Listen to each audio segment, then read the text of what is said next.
हाँ जी, बिस्मिल्लाहिर्रहमानिर्रहीम। स्टूडेंट्स, ये 13 यूनिट के थ्योरम्स हैं। थ्योरम नंबर 1 की स्टेटमेंट है, if two side of a triangle are unequal in length. अगर दो साइड्स जो हैं वो अनइक्वल हो, यानी इक्वल ना हो, बराबर ना हो, the longer side has an angle of greater measure opposite to it. तो जाहिर सी बात है, एक बड़ी साइड होगी एक छोटी, तो जो बड़ी वाली साइड है उसके अपोजिट जो एंगल होगा वो भी बड़ा होगा। गिवन आपके पास क्या है, सबसे पहले तो एक जाहिर सी बात ट्राइंगल होगी तो हम अगला काम करेंगे। ए बी सी आपके पास एक ट्राइंगल है, इसमें दो साइड ए बी और ए सी, ये दोनों, ये ए सी यहाँ पे कहा गया कि जी ये लॉन्गर साइड है। देखें, दिखने में भी ऐसा ही लग रहा है कि ए सी जो है वो बड़ी साइड है ए बी से। तो इट्स मीन कि जो एंगल होगा ए सी के अपोजिट, ए सी के अपोजिट एंगल ये वाला बन रहा है ए बी सी, ये ग्रेटर होगा इस ए सी बी से। तो कंस्ट्रक्शन जो हमने खुद से काम करना है वो क्या किया जी, on A C take a point D. हमने ए सी लाइन पर एक पॉइंट डी ले लिया, क्योंकि हमने कहा कि ए सी बड़ी है, तो इसका मतलब है डी पॉइंट हमने ऐसे लिया कि जो ए बी के कांग्रेंट हो जाए, यानी इक्वल हो जाए। अब आपने बी को डी से मिला देना है, तो ये आपके पास एक ट्राइंगल बन जाती है ए डी बी। ये आइसोसेलेस ट्राइंगल है, क्योंकि आइसोसेलेस ट्राइंगल की दो साइड्स इक्वल होती हैं। आपने यहाँ पे एंगल को नेम दे दिया, एंगल 1 और एंगल 2। उसके बाद प्रूफ में स्टेटमेंट और रीज़न आ जाती है। In triangle A B D हम इस ट्राइंगल को डिस्कस करते हैं। इसमें एंगल, क्योंकि ये दोनों कांग्रेंट है, तो इट्स मीन कि ये दोनों एंगल भी कांग्रेंट होंगे, अपोजिट एंगल्स। ठीक हो गया, angle opposite to the congruent sides congruent. ठीक है, ये कंस्ट्रक्शन में आ गई। In triangle B C D, अब हम इस ट्राइंगल की बात करते हैं। इसके अकॉर्डिंग देखें तो जो ए सी बी सी डी में जो एंगल 2 है वो ग्रेटर हो जाएगा ए सी बी से। क्यों? क्योंकि आपको पता होना चाहिए कि जो interior angle of a triangle is greater then a non adjacent interior angle. ठीक है, जो उसके अंदर ना आ रहा हो, यानी उसके साथ एडजेसेंट ना हो, तो वो जो नॉन एडजेसेंट एंगल होता है वो हमेशा बड़ा होता है। तो यहाँ पे देखें, इसीलिए ए सी बी जो एंगल है ये लेस देन 2 है, यानी कि 2 greater than A C B हो गया। उसके बाद इसी तरह जैसे angle 2 greater than A C B है, तो आपको पता है कि एंगल 1 और 2 आपस में इक्वल हैं, तो इट्स मीन हम इसकी जगह एंगल 1 लगा देते हैं, ये भी इससे ग्रेटर हो गया। तो बट ए बी सी जो टोटल एंगल है ये इक्वल है किसके, angle 1 plus angle D B C. ये जो एंगल है यहाँ, इसको और इसको ऐड करें तो टोटल ये एंगल तब बनता है। ठीक है, तो यहाँ पे angle A B C greater than 1 हो गया, क्योंकि हम दो का ऐड करें तो ये टोटल ए बी सी बनता है ना। तो इसका मतलब है कि एंगल 1 अगर हम एक ले लें तो ये इस पूरे एंगल से तो छोटा ही होगा। उसके बाद angle A B C greater than angle 1 है, और यहाँ पे हमने ये कहा है कि angle 1 greater than A C B है। तो इन दोनों को देखते हुए हम यहाँ पे ट्रांजिटिव प्रॉपर्टी लगाएंगे, तो ए बी सी जो एंगल है वो greater than A C B हो गया, यानी कि जो बी वाला एंगल हो गया वो ग्रेटर देन सी हो गया, और यही हमने देखें प्रूव करना था। ठीक हो गया। उसके बाद नेक्स्ट जो थ्योरम है सेकंड, उसमें देखें जी ये कन्वर्स है थ्योरम 1 का।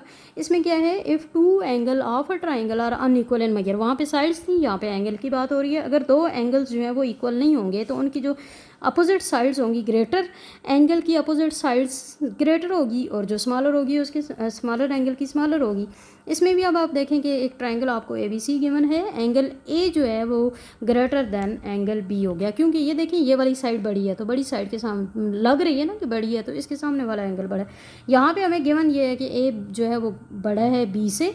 आपने प्रूव ये करना है कि जो B C side opposite angle की जो साइड है बी सी, ये ग्रेटर होगी ए सी से। स्टेटमेंट में देखें जी, हम ये देखते हैं कि बी सी हम कहते हैं कि वो ग्रेटर नहीं है ए सी से। तो अगर ये ग्रेटर नहीं है तो या इसकी इक्वल होगा या इससे लेस होगा। हम पहले ये कह देते हैं कि B C is equal to A C, फिर हम ये कहते हैं कि या B C is less than A C. ये ट्रिकोटोमी प्रॉपर्टी है। अच्छा, अब 1 से देखें, यानी जब इक्वल होगा तो इसका मतलब है कि जो एंगल उसके अपोजिट्स हैं वो भी इक्वल हैं। ठीक हो गया, और वो तो पॉसिबल ही नहीं है, क्योंकि हम ये हमें गिवन है कि एंगल ए जो है वो ग्रेटर देन एंगल बी है। उसके बाद अगर हम 2 को देखें तो 2 के according B C less than A C है। तो अगर B C less than A C है तो इसका मतलब है कि बी सी के अपोजिट जो एंगल है, जो एंगल थ्योरम 1 में हमने जैसे कि पढ़ा भी है, तो इसके मुताबिक एंगल ए जो है वो लेस देन हो गया एंगल बी के, जो कि गिवन के उलट हो गया, यानी कि ये भी पॉसिबल ना हुआ। तो इट्स मीन कि इक्वल और लेस देन वाली बात अगर पॉसिबल ना हुई तो फिर यही रह जाती है कि B C greater than A C, trichotomy property according. उसके बाद जो थर्ड वाला थ्योरम है उसमें देखें जी, the sum of the length of any two side of a triangle is greater than the length of third side. अगर triangle की हम दो साइड का सम लें तो वो जाहिर सी बात है तीसरी साइड से जो है वो बड़ा ही होगा। तो यहाँ पे सबसे पहले गिवन हमें ये है एक ट्राइंगल है ABC। हमने प्रूव क्या करना है कि हमने इसमें कोई भी दो ऐड करें, यानी AB और AC को ऐड करें तो वो ग्रेटर हो जाएगा BC से। इसी तरह AB और BC को ऐड करें तो AC से ग्रेटर हो जाएगा, या फिर BC और AC को अगर आप आपस में ऐड करें तो फिर वो AB से ग्रेटर हो जाएगा। इन तीनों को हमने ये चीज़ प्रूव करनी है। इसमें कंस्ट्रक्शन क्या है जो हम काम करेंगे? कंस्ट्रक्शन ये है जी, take a point D on CA। ये देखिए CA पर हमने पॉइंट D लिया, सच डैट कि इस तरह से लिया कि ये जो AD है ये कॉन्ग्रुएंट हो जाए AB के। फिर B और D को आपस में मिला दिया, हमने एंगल को नेम दे दिया एंगल 1 एंगल 2, ठीक है। उसके बाद अब प्रूफ में स्टेटमेंट और रीज़न आ जाती है। तो ये देखें जी, स्टेटमेंट और रीज़न में सबसे पहले हम लेते हैं जी ट्राइंगल ABD, इसको हम डिस्कस करते हैं। इस ट्राइंगल के मुताबिक, क्योंकि हमने कंस्ट्रक्शन में ये बात देखी है कि AD और हमने इस तरह से लिया कि वो BD के कॉन्ग्रुएंट हो जाए, तो इट्स मीन कि एंगल 1 और एंगल 2 आपस में कॉन्ग्रुएंट हैं, क्योंकि AD और AB आपस में कॉन्ग्रुएंट है। तो इसका मतलब है एंगल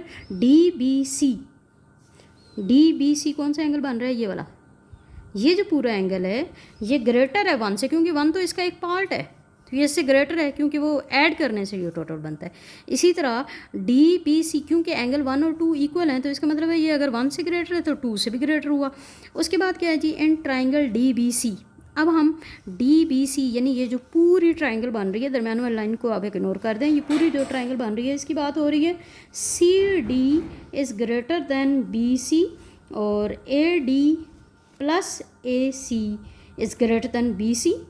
ठीक हो गया, क्यों? क्योंकि CD is equal to AD greater than AC है। उसके बाद AB plus AC greater than BC, AB plus AC, ये दोनों अगर इनको ऐड करें तो ये BC से ग्रेटर हो गई। इसी तरह AB प्लस AC, ये देखें AB और AC जिस तरह हमने ये प्रूव किया, इसी तरह ये दोनों भी आपस में, इन दोनों का सम भी ग्रेटर दैन AC और AB हो जाएगा। ठीक है, यही आपने प्रूव करना।